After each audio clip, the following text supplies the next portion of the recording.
Shalom, selamat pagi Ibu Bapak dan Saudara yang dikasihi Tuhan Yesus Kristus.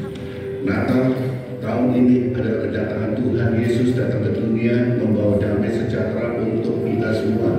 Sukacita Natal boleh menguasai hidup saudara dan kita semuanya. Natal tahun ini 2024, harapan saya adalah Natal ini boleh menjadi rumah Tuhan ini menjadi rumah kita untuk boleh bertumbuh di dalam iman. Di dalam kita berjumpa dengan Kristus, berjumpa dengan pengenalan akan Tuhan yang benar, sehingga kita boleh memiliki keserupaan dengan Kristus. Kita boleh memiliki kesatuan di dalam kita berpikir dan bertindak, sehingga kita boleh ada keserupaan dengan Kristus. Kesatuan itu penting, seperti Bapa, Anak, dan Roh Kudus itu adalah satu. Maka kita sebagai komponen-komponen gereja boleh ada kesatuan di antara yang satu yang lain, baik itu gembala, wakil gembala, pengurus, diaken, dan juga jemaat semuanya boleh bergandengan tangan untuk mengenal Tuhan Yesus dan bertumbuh bersama di tempat ini sebagai rumah kita bersama. Apa makna gereja ekskaliasi untuk kalian? Untuk melayani, untuk bertemu Tuhan, untuk beribadah, tempat bertumbuh secara rohani bersama. Kalau nggak takut, pakai Tuhan. Kalau nggak takut, keluarga yang bisa menerima aku apa adanya. Kalau menurutku, tempat yang paling enak di semuanya. Segalanya. Yang menurut gue adalah gereja tercinta. Membimbing gereja sampai untuk usia. Membimbing itu buat saya sangat berkesan. Pertama ya, saya dulu kan bukan anak Tuhan, terus apa itu suka keluyuran. Setelah diajak kayak membimbing, saya merasa kerasan dan itu sangat-sangat luar biasa buat saya. Jadi kedua, saya bisa bertemu dengan mantan pacar saya, sekarang jadi istri saya.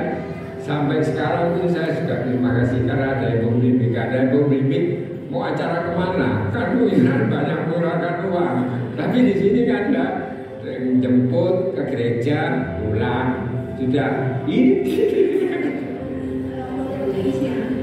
Iya, yang mendapatkan pengalaman banyak teman yang saling mengerti, saling kekeluargaan.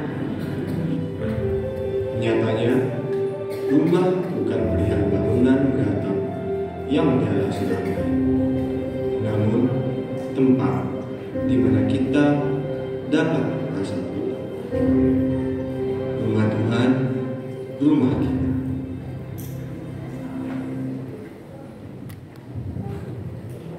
Ya saudara, mari kita akan sambut firman Tuhan.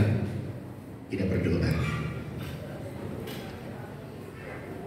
Di dalam kerinduan kami Tuhan, di dalam kesatuan, di dalam tubuh Kristus, dan menjadikan gereja Tuhan tempat ini menjadi rumah kita bersama, untuk kami boleh bertumbuh mengenal kasih Tuhan, dan kami boleh mengembangkan setiap apa yang Tuhan percaya untuk kami, baik talenta ataupun potensi, serta kerinduan kami untuk melayani Tuhan.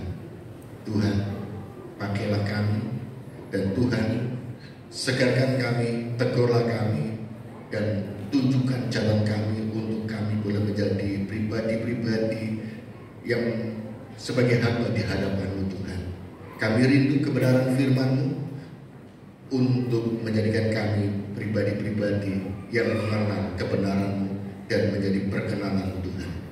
Pakai hamba-Mu Tuhan untuk menyampaikan kebenaran firman-Mu, boleh menjadikan evaluasi kami, menerjemahkan isi hati Tuhan untuk jemaat Tuhan di tempat ini, sehingga kami boleh mengerti maksud dan rencana Tuhan akan tema yang Tuhan berikan untuk kami di perayaan Natal tahun 2024 di gereja kami ini Tuhan. Terima kasih Tuhan, di dalam nama Tuhan Yesus Kristus kami berdoa dan mengucap syukur. Haleluya, amin. Ibu Bapak dan Saudara dikasih Tuhan Yesus Kristus, nanti firman Tuhan sebentar akan disampaikan oleh hambanya. Beliau adalah Bapak kita, ya. Beliau adalah penatua kita. Maka saudara tolong perhatikan handphone, kembali lagi HP, handphone diperiksa untuk timur pesawat ataupun di silent ya, supaya tidak mengganggu penyampaian firman Tuhan.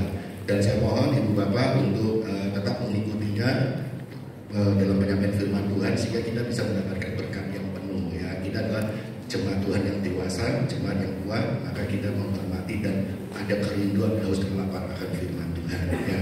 Firman Tuhan akan disampaikan oleh hambanya Bapak Pendeta Insinyur Yonatan Biantoro MTH. Kami persilakan.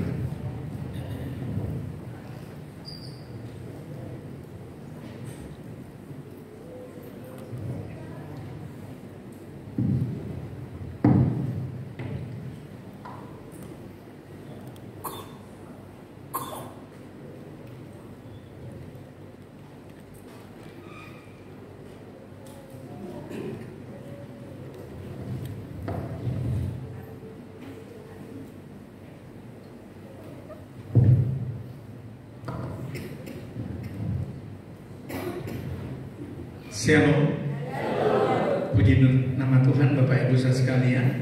Kalau saya boleh menyampaikan kebenaran firman Tuhan di GBPS Embong Blimbing ini dalam ibadah perayaan Natal, saya sungguh bersyukur karena saya percaya bahwa apapun yang terjadi itu selalu ada dalam koridor rencana Tuhan. Selalu apapun yang Tuhan izinkan terjadi itu pasti ada sesuatu di mana Tuhan akan bicara dengan kita.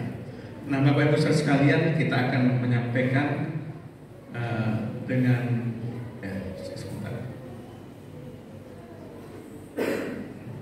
ya, rumah Tuhan, rumah kita ya.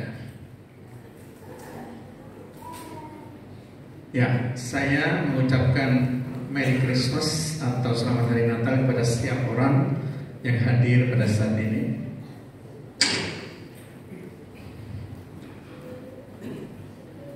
Kita akan melihat bacaan Alkitab kita yang terdapat di dalam Ibrani pasal yang ketiga ayat yang ke-6. Ini ayat tema kita. Ya, kita akan baca ini Ibrani 3:6. Tetapi Kristus setia sebagai anak yang mengepalai rumahnya, dan rumahnya ialah kita.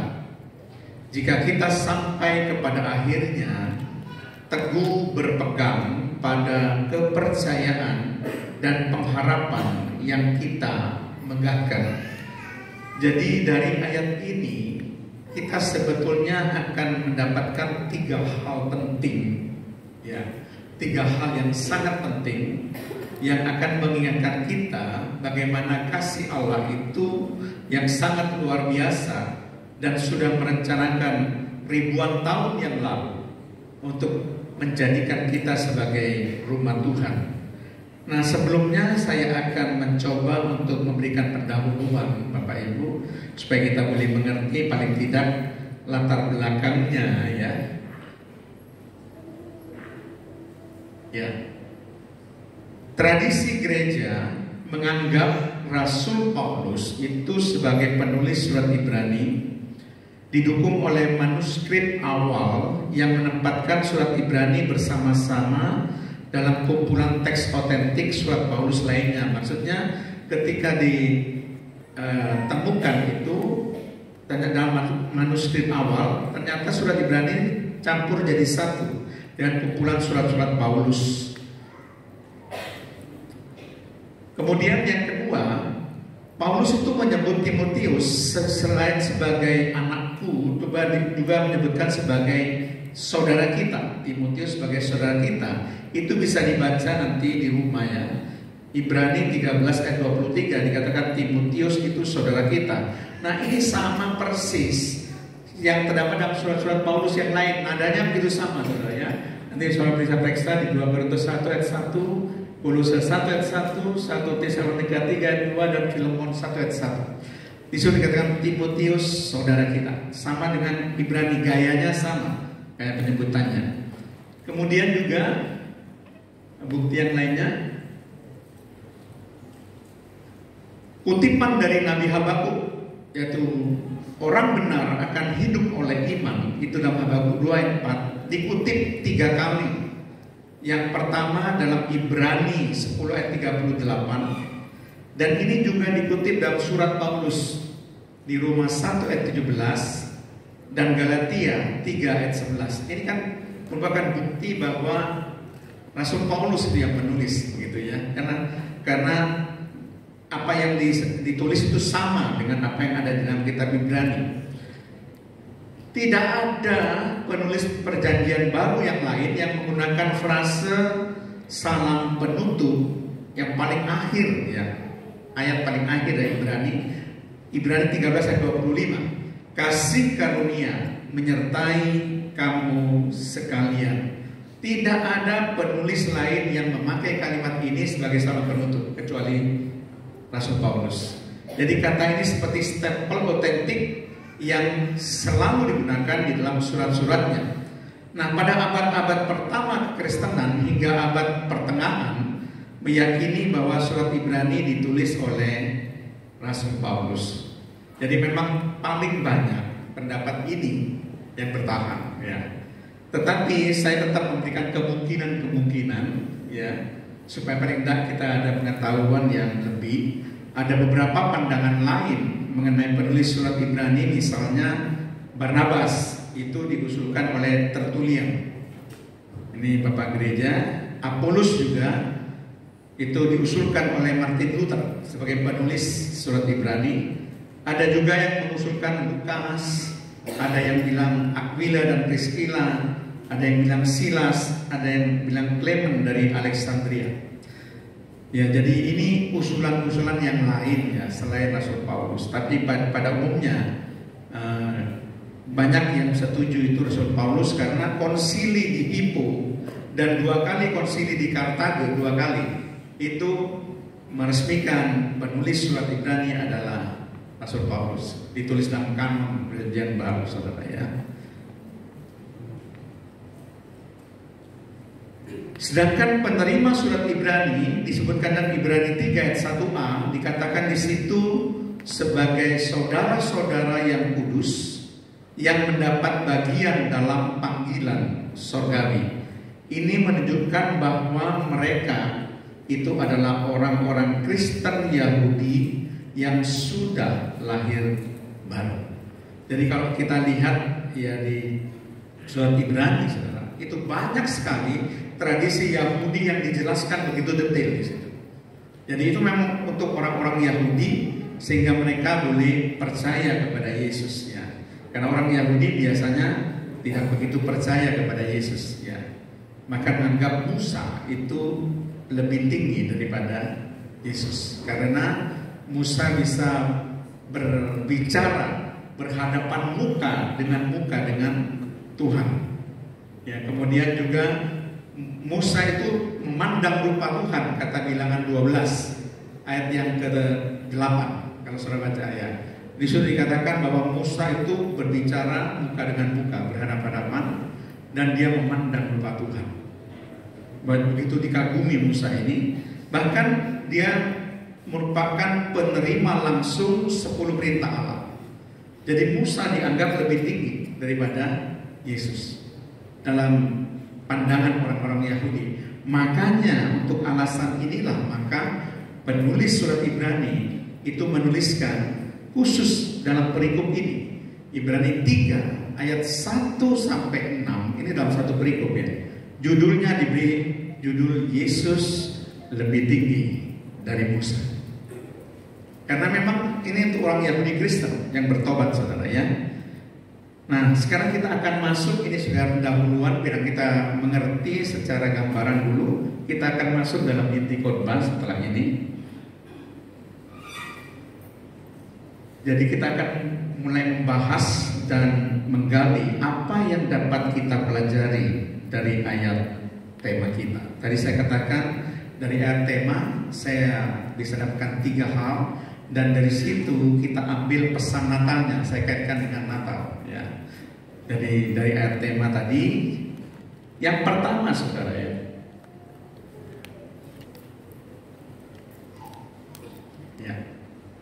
Yang pertama dinyatakan dalam ayat tema kita bahwa Yesus itu sebagai kepala atau pemilik rumah Tuhan dan juga sebagai ahli bangunan yang membangun rumah Tuhan. Jadi ada 3 identitas: kepala rumah Tuhan, pemilik rumah Tuhan, dan ahli bangunan yang membangun rumah Tuhan. Nah, coba kita lihat dari ayat tema kita ya. Ini Ibrani 3, saya ambil yang bagian A saja. Ya. Tetapi Kristus setia sebagai anak yang mengepalai rumahnya. Perhatikan di sini. Setia sebagai anak yang mengepalai rumahnya. Jadi kalau kita lihat ada garis-garis, itu hal yang penting yang perlu kita perhatikan. Apakah ini sekedar disebutkan? Enggak, saudara. Segala sesuatu yang tertulis itu punya dasar. Itu penting sekali dan tidak boleh diabaikan, saudara ya. Oke. Kalau saudara perhatikan dari ayat tadi, Ibrani 3 6a, kedudukan Kristus itu sebagai anak. Jadi pemilik rumah Tuhan. Kalau Musa itu sebagai pelayan. Kalau saudara baca di ayat sebelumnya, Musa itu pelayan di dalam rumah Tuhan. Berarti dia yang melayani Yesus. Jadi Yesus lebih tinggi, memang lebih tinggi. Makanya dalam perikop ini dikatakan Yesus lebih tinggi dari Musa. Karena Musa itu bagian dari rumah Tuhan. Bagian dari rumah Tuhan. Dia bukan pemilik rumah Tuhan. Dia bukan anak, ya bukan anak. Jadi bukan pemilik. Dan juga Yesus sebagai kepala kan yang memiliki otoritas penuh atas rumah Tuhan, kan dikatakan mengepalai rumah Tuhan. Jadi kepala rumah Tuhan itu Yesus. Pemilik rumah Tuhan adalah Yesus. Lalu dalam Ibrani 3 ayat 4 itu sangat jelas, karena konteksnya dengan ayat-ayat sebelumnya tentu kita harus selidiki juga. Ibrani 3 ayat 4 dikatakan sebab setiap rumah dibangun oleh seorang ahli bangunan. Ini saya garis bawah. Tetapi ahli bangunan segala sesuatu ialah Allah. Ahli bangunan segala sesuatu ialah Allah. Siapakah ahli bangunan? Kalau saudara baca, jelas adalah Yesus. Ayat yang ketiga itu ketika dibandingkan dengan Musa, dikatakan ahli bangunan membangun rumah Tuhan. Yesus lebih besar daripada Musa. Karena Yesus ahli bangunannya, Musa itu rumah yang Tuhan yang dibangun, saudara. Jadi ahli itu lebih tinggi daripada Musa, lebih besar daripada Musa. Di Ibrani 3 ayat yang ketiga, untuk memperjelas ayat 4 yang ini. Jadi dikatakan Yesus itu sebagai ahli bangunan yang membangun rumah Tuhan. Musa itu rumah Tuhannya yang dibangun. Jadi Musa itu bagian rumah Tuhan dan dia melayani di dalam rumah Tuhan. Sedangkan Yesus yang membangun rumah Tuhan. Jadi artinya dia yang membangun, membentuk rumah Tuhan. Jadi itu supaya kita tahu hal yang pertama ini jelas sekali menyimpulkan dari ayat 3 ayat 4 ini. Apa yang dapat kita simpulkan? Ya ini, Yesus sebagai ahli bangunan yang membangun rumah Tuhan atau membentuk keluarga Allah. Jadi rumah Tuhan ini itu bisa kita kontekskan sebagai keluarga Allah. Nanti kita akan melihat bagaimana seringkali jemaat atau umat Tuhan itu selalu disebutkan dengan beberapa istilah yang hampir sama, saudara. Hampir sama ya. Jadi kita akan belajar nanti. Jadi pesan Natal yang saya ambil dari bagian pertama yang saya gali dari ayat tema ini adalah ini sebetulnya. Ini yang paling penting.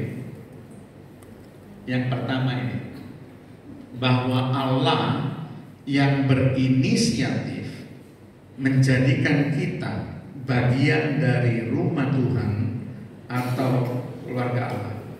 Jadi kuncinya adalah Allah yang berinisiatif, bukan kita. Ingat baik-baik, kita ini tidak ada apa-apanya, saudara.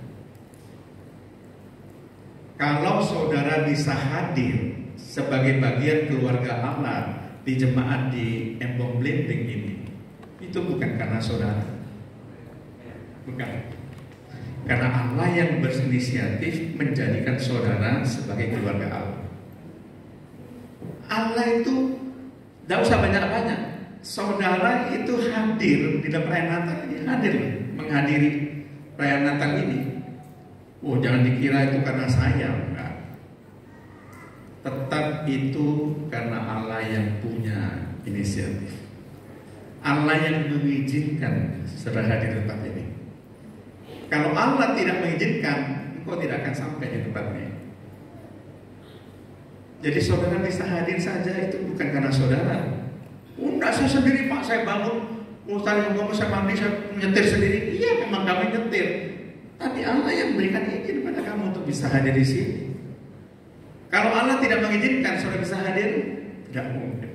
Inisiatif kenapa saudara bisa hadir itu karena Allah. Saudara menjadi bagian keluarga di sini, bisa beribadah di sini, merayakan Natal di sini itu karena Allah, bukan karena saudara. Sekali lagi, bukan faktor saudara. Jangan ada seorang pun yang menyombongkan diri. Engkau bisa hadir sebagai bagian keluarga Allah di tempat ini, itu adalah inisiatif daripada Allah. Ya, saudara bisa hadir di tempat ini, kita bersyukur karena Allah sudah mengizinkan kita. Ya, kalau sampai Allah tidak izinkan, ada saja cara Allah bagaimana saudara, mungkin saudara tidak bisa hadir di gereja ini, mungkin hadirnya ke rumah sakit. Kalau memang Allah tidak izinkan, ada banyak hal ya saudara. Jadi saya bersyukur kita bisa sama-sama merayakan Natal di GPPS Embong Blimbing itu karena kasih karunia Allah. Karena kasihnya itu yang menyebabkan kita bisa hadir sama-sama dan merayakan Natal bersama-sama. Ini pesan Natal yang ingin saya sampaikan. Allah berinisiatif. Itu yang pegang saudara. Allah yang berinisiatif. Saudara bisa menjadi bagian rumah Tuhan atau bagian keluarga Allah. Itu Allah yang berinisiatif. Dia mampu saudara, karena dia pemilik. Dia mampu karena dia ahli bangunan yang membangun. Dia mampu karena memang dia penguasanya saudara. Dan Allah yang bisa mengundang siapapun untuk menjadi bagian dari keluarga Allah saudara ya. Cuma perhatikan kaitannya, yang penting saudara perhatikan di sini saudara ya. Namun kita bisa menjadi rumah Tuhan atau keluarga Allah apabila kita diselamatkan. Ini titik poin penting, stressing poinnya, poin tekanannya. Engkau tidak akan pernah menjadi keluarga Allah kalau engkau tidak diselamatkan. Itulah kenapa Yesus harus lahir. Natal itu menggambarkan tentang Yesus. Natal itu menggambarkan kenapa Yesus harus lahir. Natal tidak bicara yang lain. Natal itu selalu bicara tentang pribadi Yesus, tidak bicara yang lain. Kenapa Yesus harus lahir? Kenapa Yesus datang menjadi manusia, berinkarnasi jadi manusia? Kenapa saudara? Karena dia ingin menyelamatkan saudara.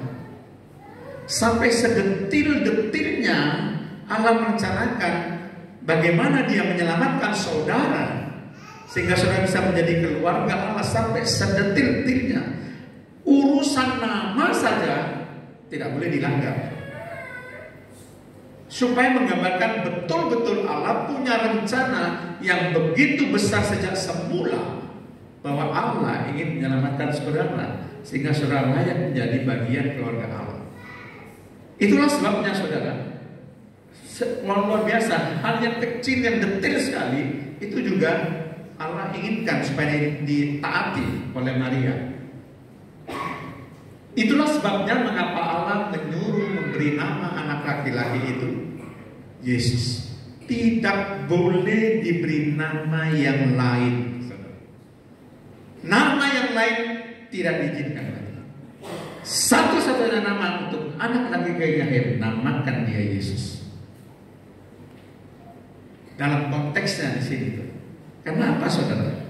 Saudara perhatikan baik-baik ayat ini. Kenapa harus dinamakan Yesus? Di Matius 1 ayat 21. Ia akan melahirkan anak laki-laki dan engkau akan menamakan dia apa saudara?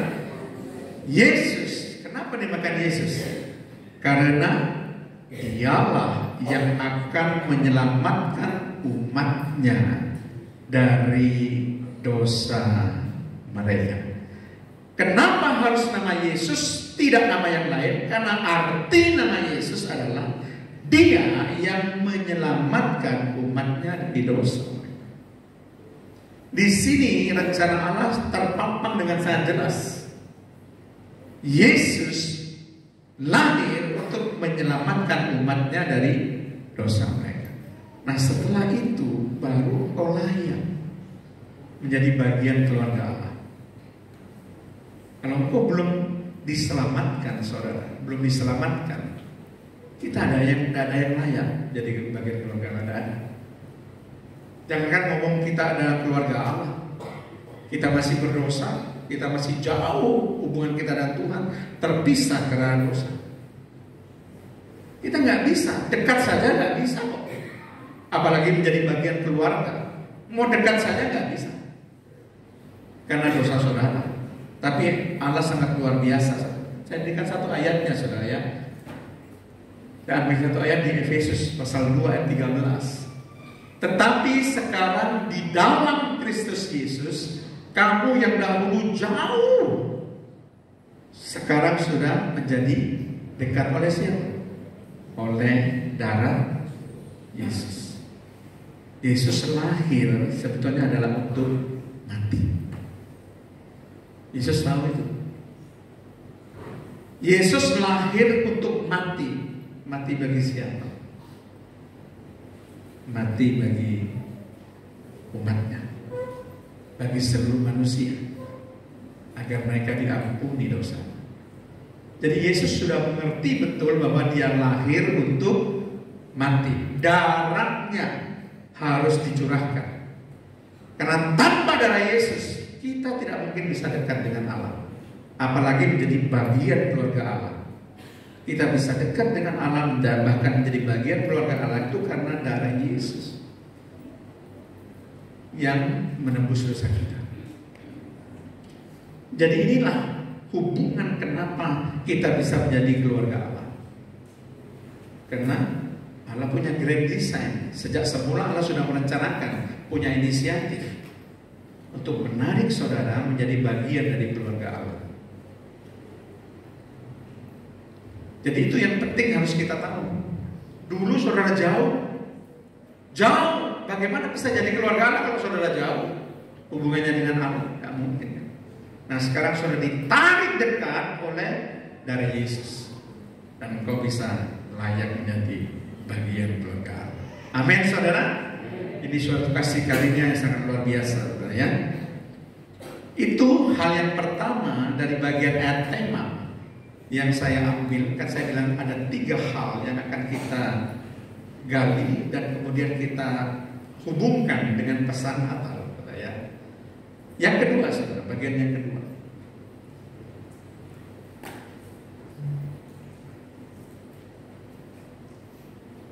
ya, bagian yang kedua adalah di situ disebutkan dalam ayat tema, rumah Tuhan ialah kita.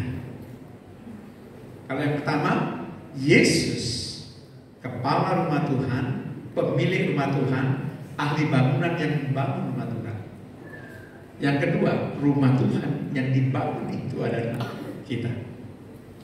Coba kita lihat ayatnya, bagian B ya, Ibrani 3 ayat yang ke-6 bagian B. Di situ disebutkan dan rumahnya ialah kita. Nya ini tentu menunjuk pada pribadi Tuhan, besar. Jadi rumah Tuhan ialah kita. Nah, saudara perhatikan baik-baik supaya kita tahu bagaimana rahasianya. Nah, rumah di sini bukan berarti bangunan fisik, bukan. Tetapi jemaat atau umat Allah atau kita sendiri.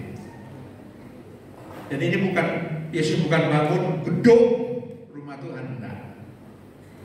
Yesus ini di sini membangun jemaat atau umat Allah atau diri kita.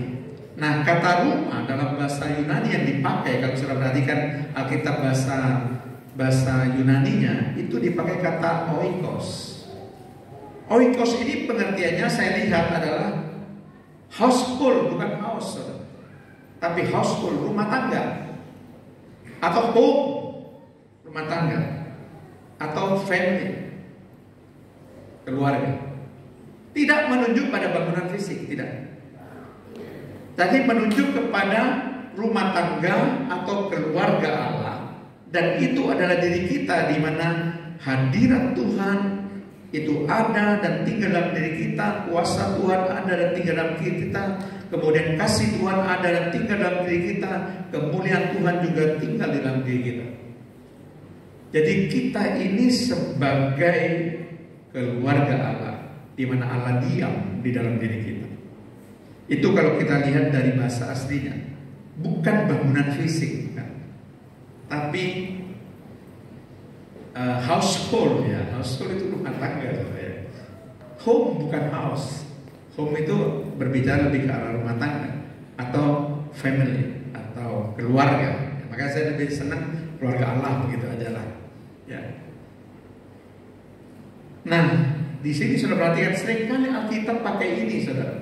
Seringkali Alkitab, di mana jemaat atau umat Allah sebagai rumah Tuhan adalah merupakan metafora Alkitab atau dibandingkan, ya, perbandingan. Metafora Alkitab yang sering diulang dengan berbagai istilah. Di sini saya berikan contoh, tidak saya baca ya, tapi contoh saja. Kalau saudara lihat di Ibrani 3 ayat 6 dikatakan di situ rumahnya atau rumah Tuhan. Ibrani 3 ayat 6 itu ayat kita, ya, ayat tema kita. Tapi kalau saudara lihat di Efesus 2 ayat 19 dan 1 Timotius 3 ayat 15, di sini disebutkan keluarga Allah.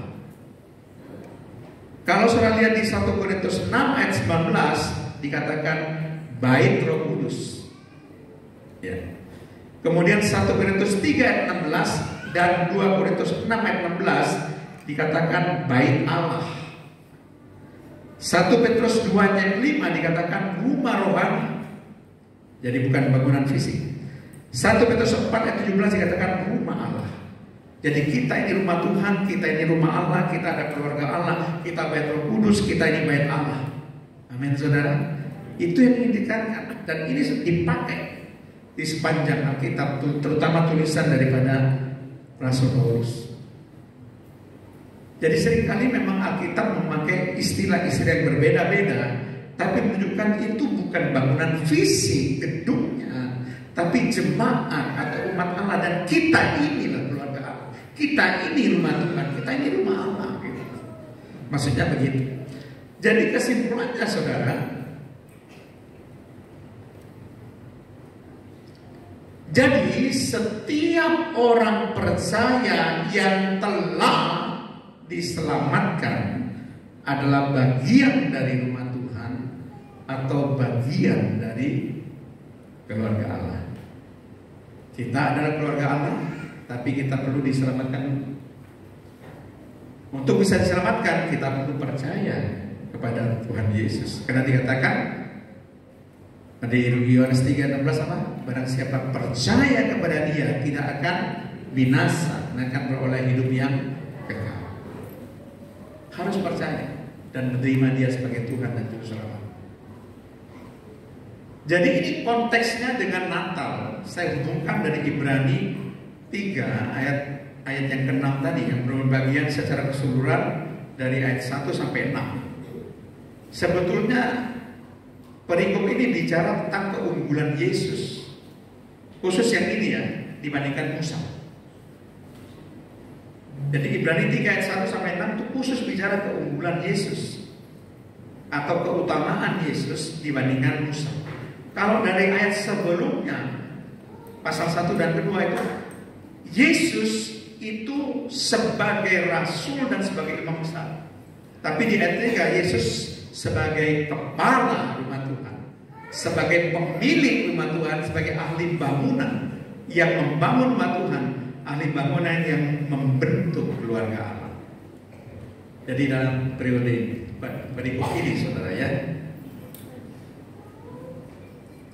Nah, menarik, saya akan jelaskan dahulu apakah ini masih berlaku sampai sekarang ini. Saya jelaskan, memang agak terpaksa saya harus jelaskan karena ini memang harus dijelaskan dari bahasa aslinya saudara.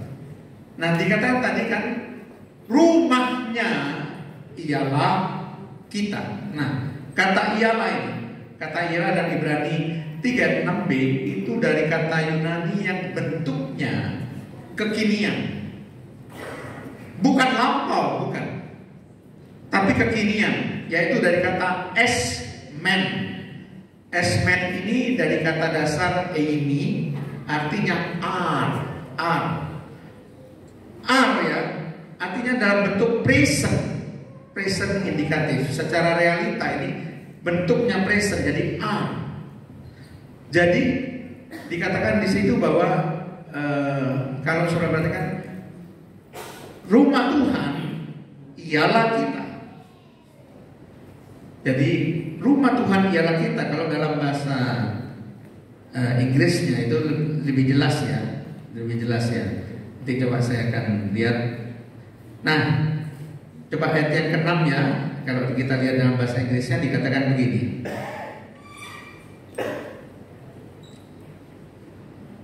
Whose, ini King James, saya ambil King James aja. Whose house are we? Ini bentuk present, bukan bentuk lampau, ya, bukan bentuk lampau. Jadi present indikatif itu maksudnya secara realita bahwa status kita sebagai keluarga Allah, sebagai rumah Tuhan itu terus berlaku sampai sekarang pun engkau adalah keluarga Allah. Itu maksudnya. Jadi saya harus ambil grammarnya ini supaya pengertiannya itu saudara tahu. Sekarang ini tidak pernah berubah status saudara. Sejak Yesus lahir sampai sekarang present, artinya berlaku bahwa engkau adalah rumah Tuhan, engkau adalah rumah Allah, dan engkau adalah keluarga Allah. Sampai sekarang ini masih tetap berlaku karena present indikatif, bentuknya masa kini, kekinian, bukan past tense ya, bukan aorist. Kalau aorist itu kan yang lampau, tapi adalah di present indikatif. Jadi artinya kita harus ngerti maknanya itu apa. Jadi oh ya, saya bagian keluarga Allah dan sampai saat ini pun tetap tidak pernah berubah. Saya adalah keluarga Allah. Sekalipun Yesus sudah menyelesaikan misinya, dia mati di Golgota untuk kita, tapi status itu tetap kita sandang sampai sekarang. Dikatakan di situ, whose house are we? Jadi rumahnya ialah kita. Jadi ini bentuk present are, bentuk presentnya are, bukan bentuk past tense-nya, bukan bentuk lalu sebenarnya. Jadi ini perlu dimengerti saudara ya. Jadi bagian kedua ini saudara bisa mengerti bahwa sampai sekarang pun tidak pernah berubah status kita bahwa kita adalah rumah Tuhan, rumah Allah dan keluarga Allah. Amin saudara. Tetap kita berubah sampai sekarang. Karena present tuh, bukan sudah selesai, enggak. Kita bawa karena present, ya. Oke. Kemudian, nah pesan Natal yang akan saya sampaikan, saya kaitkan dengan status saudara ini adalah ini.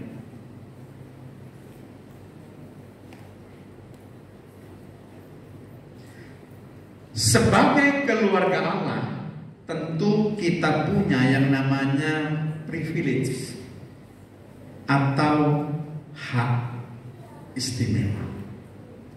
Tentu dong, kalau saudara punya orang tua, papa mama, punya anak misalnya, tentu saudara sebagai keluarga, anggota keluarga saudara, tentu diperhatikan. Tidak ada orang tua yang tidak memenuhi semua keperluan anaknya, tidak ada. Dari kecil dibesarkan, diberikan susu, vitamin, pokoknya dipelihara lah. Mulai dari bayi yang lemah begitu ya, sampai menjadi kuat seperti saudara sekarang ini. Itu kan yang memelihara siapa? Orang tua saudara dong. Kenapa bermelihara? Karena saudara punya privilege. Saudara bukan orang lain, saudara bagian keluarga Allah. Tentu orang tua akan mempersiapkan betul-betul segala keperluan saudara sampai saudara berada dewasa ini, sampai menikah dan menjadi dewasa sekarang. Itu kan jasa orang tua kita yang memperhatikan keperluan kita kan. Demikian juga masa depan saudara. Engkau disekolahkan, diberikan bekal ilmu, supaya bisa bekerja. Nah ini privilege, hak istimewa. Dan saya percaya sebagai keluarga Allah kita punya privilege.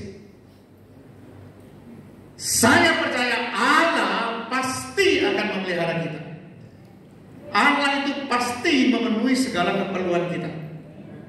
Karena Filipi 4:19 katakan Allah akan memenuhi segala keperluan kita menurut kekayaan dan kemuliaannya di dalam Kristus Yesus. Saya bangga sekali. Dikatakan menurut kekayaan dan kemuliaannya yang tidak terbatas. Kalau manusia di dunia ini masih terbatas, orang tua dunia masih terbatas. Tapi Allah yang memelihara kita itu tidak terbatas. Allah sanggup memelihara saudara, memenuhi kebutuhan saudara sampai selama-lamanya.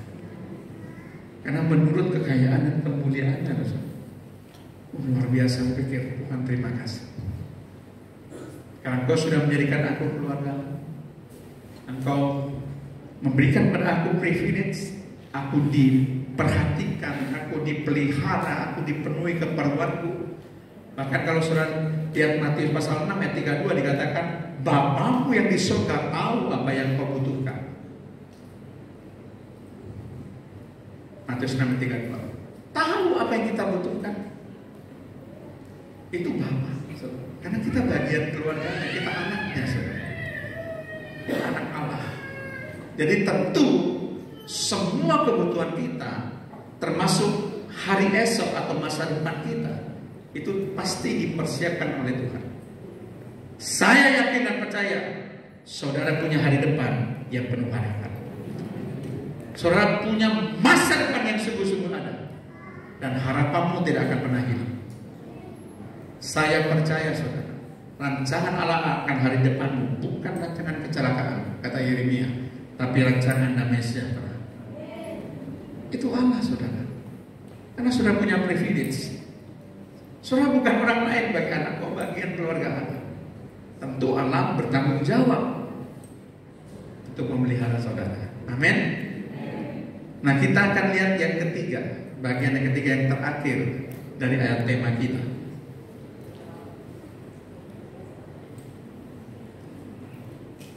Supaya bisa tetap menjadi keluarga Allah, kita harus teguh berpegang pada kepercayaan dan pengharapan yang kita pegangkan sampai akhir. Ingat ya, kata sampai akhir itu menuntut kesetiaan kita untuk terus teguh berpegang pada kepercayaan dan pengharapan. Nah, Bapak Ibu Saudara sekalian, kalau saudara ingin tetap menjadi keluarga Allah, kita harus melakukan ini. Karena ini syaratnya. Jika, nah itu berarti syarat yang harus kita penuhi. Ibrani 3 ayat 6c ya. Ini ayat tema kita. Saya ambil bagian yang C. Jika kita sampai kepada akhirnya teguh berpegang pada kepercayaan dan pengharapan yang kita megahkan sampai pada akhirnya, tidak boleh berhenti di tengah jalan. sampai akhir.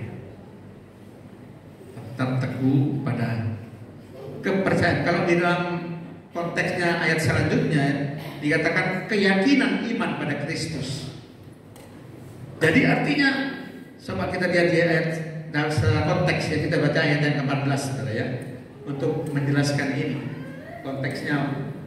Nah, kita lihat ayat sebelumnya dan sesudahnya. Nah, ayat 14 dikatakan gini, karena kita telah beroleh bagian di dalam Kristus, asal saja kita teguh berpegang sampai kepada akhirnya pada keyakinan iman kita yang sempurna. Kalau ayat 6c kepercayaan, tapi kalau ayat 14 keyakinan iman, sama saja saudara. Apakah saudara sudah menaruh kepercayaan atau keyakinan iman saudara pada Kristus? Apakah sudah menaruh pengharapan saudara pada Kristus sampai pada akhir? Kalau saudara ingin tetap menikmati sebagai keluarga Allah, kita harus lakukan itu. Kita harus menaruh kepercayaan kita atau keyakinan iman kita pada Kristus. Kita harus menaruh pengharapan kita kepada Kristus, bukan yang lain. Menaruh harapan hanya kepada Kristus.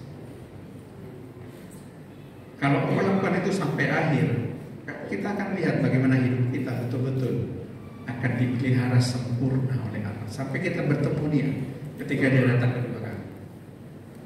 Jadi ini sesuatu yang perlu kita renungkan baik-baik. Ya, lalu kita akan simpulkan, saudara. Renungkan pesan Natal kali ini yang sudah saya bahas. Ya, kita sudah belajar untuk kita mengeksposisi bagaimana tema kita, ya, tema kita dihubungkan dengan seluruh perikop Ibrani 3 ayat 1 sampai 6. Nah, ada 3 pesan Natal kali ini, dan saya harapkan ini bisa menguatkan kita, memberi semangat bagi kita, dan beri kekuatan bagi kita. Yang pertama, saudara, Allah berinisiatif untuk menjadikan kita keluarga Allah atau rumah Tuhan. Jadi sekali lagi tadi saya katakan, Allah yang berinisiatif, bukan manusia yang berinisiatif. Allah yang punya inisiatif menarik saudara menjadi bagian dalam keluarga Allah.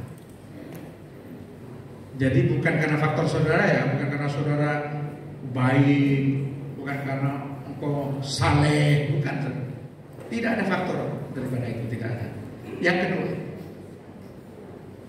sebagai keluarga Allah kita punya apa namanya?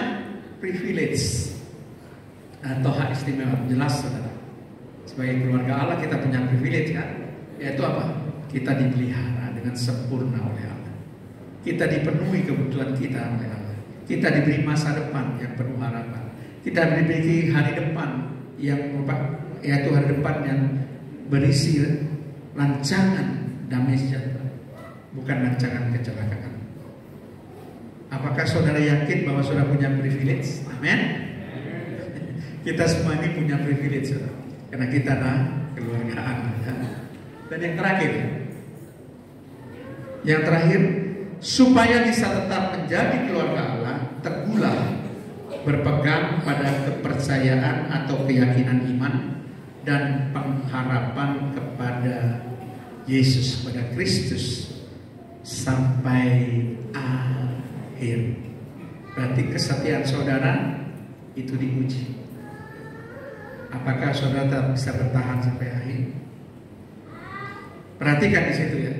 Musa, kalau saudara baca di ayat yang ke-5, itu dikatakan Musa setia sebagai pelayan. Ada kata setia. Lalu di ayat yang ke-6, Kristus setia sebagai anak yang mengepalai rumah Tuhan. Setia. Jadi saya pikir-pikir kata setia ini penting. Meskipun tidak dengan kata setia ayat ini, tapi dikatakan sampai akhir, itu juga setia artinya.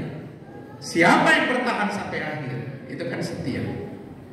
Jadi ini maksudnya saudara akan tetap akan menjadi keluarga Allah, menikmati privilege daripada Allah. Ya. Sekali lagi saya ucapkan pada seluruh jemaat dan para undangan, selamat Hari Natal. God bless you. Tuhan Yesus memberkati saudara.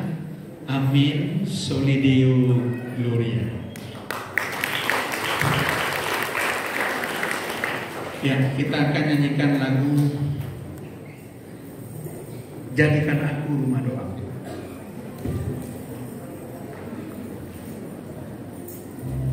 Saya sudah cari di YouTube, sebetulnya ada lagu judulnya persis Pak, Rumah Tuhan Rumah Kita. Cuma lagunya nggak pernah dinyanyikan. Semua jemaat pasti tidak bisa nyanyi, jadi saya tidak ambil lagu itu, tak cari yang biasa saja. Jadikan Aku Rumah Doamu ya.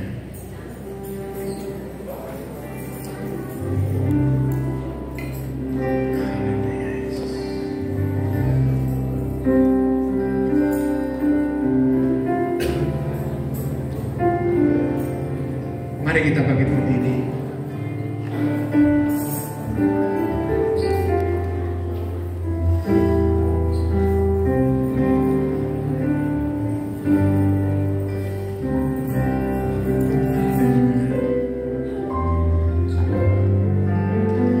Bawa hidupku sekarang ke tempat kudus-Mu Tuhan, di mezbah-Mu ku serahkan seluruh hidupku.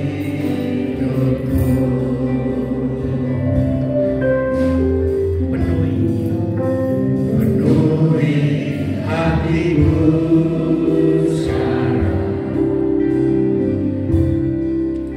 dengan urapan yang baru, agar aku lebih lagi mendengar suara-Mu. Jadikan aku Tuhan, jadikan aku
jemaat GPPS Kaliasin dan segenap undangan,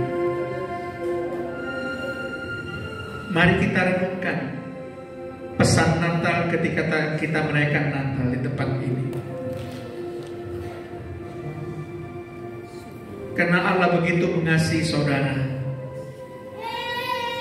maka Allah berinisiatif untuk menjadikan saudara, menarik saudara menjadi keluarga Allah. Dulunya saudara jauh dan terpisahkan karena dosa.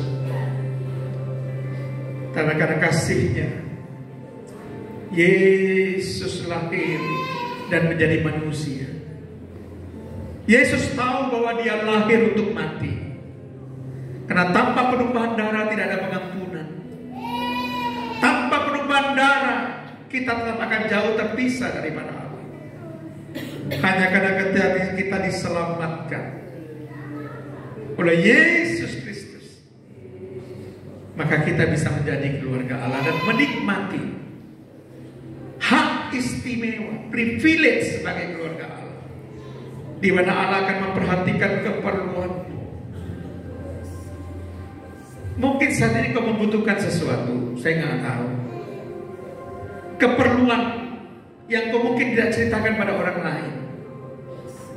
Tapi Allah sebagai kepala rumah tangga, sebagai kepala rumah Tuhan tahu keperluan. Tidak ada yang tersembunyi di hadapan Allah. Matius 6 ayat 32 katakan, Bapa di surga tahu apa yang kau perlukan.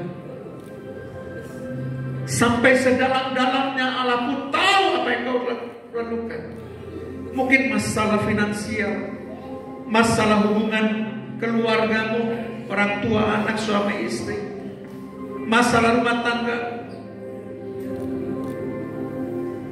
Allah itu tahu, karena dia sebagai kepala, dia mengerti setiap kebutuhan anggota keluarganya. Dan Allah menginginkan supaya kita tetap menaruh kepercayaan, tetap menaruh keyakinan iman hanya pada Yesus, menaruh pengharapan hanya pada Yesus, sampai akhir engkau tidak pernah bergeser pengharapanmu daripada Yesus. Maka semua yang kau butuhkan akan dipenuhi, akan diberikan oleh Bapamu. Sebagai keluarga Allah, kau layak dan memang mendapatkan hak yang istimewa. Engkau tidak dibiarkan sendiri. Allah tidak membiarkanmu sendiri. Allah sungguh-sungguh berada bersama dengan engkau, memperhatikan setiap langkah demi langkah hidupmu. Karena hidupmu ada di dalam tangannya. Dia yang membentuk dan membangun keluarga Allah sebagai ahli bangunan. Dia yang memiliki keluarga Allah. Terima kasih atas kebaikan-Mu Tuhan. Biarlah firman Allah yang sudah mau sampaikan, Roh Kudus dia akan menjelaskan lebih lanjut Tuhan. Hamba berdoa jamah setiap hati Tuhan, lawat setiap pribadi Tuhan, agar mereka sadar status mereka begitu istimewa di hadapan Tuhan. Status yang sungguh-sungguh berbeda dengan orang-orang di luar Kristus, dengan masa depan yang pasti, dengan jaminan yang pasti, dengan pemeliharaan yang pasti. Terima kasih Tuhan. Di dalam nama Tuhan Yesus Kristus kami melepaskan doa kami dan mengucap syukur. Haleluya. Amin.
Dimohon kesediaannya